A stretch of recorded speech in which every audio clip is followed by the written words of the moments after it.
This oak Stanley dresser and nightstand set was probably my biggest transformation challenge.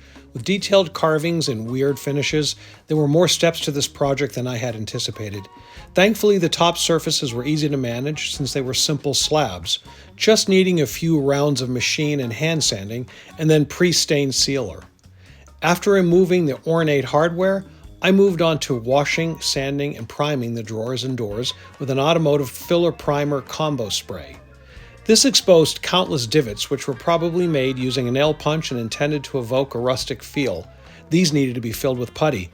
Meanwhile, since the handles were not going to be reused, I decided to plug these holes with dowels to create a base for taking putty. Unfortunately, despite many coats of primer, it was clear that the texture of the carvings and the oak grain of the doors and drawers would still show through the paint finish. After buying a mason jar paint sprayer, which I planned to use for the base coats, it was time to choose a color. I wanted something in the turquoise family that was fun and had a tropical feel given the style of the furniture.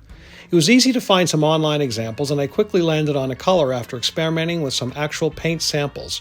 The one hiccup was a large door in the middle of the dresser, which had a sticky finish that had to be chemically removed before I could prep it for painting.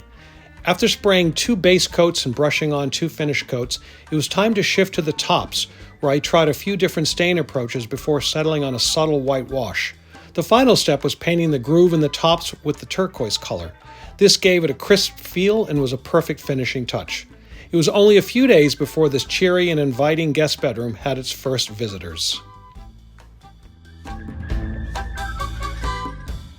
Follow or subscribe at Design Marquee. Thanks for watching.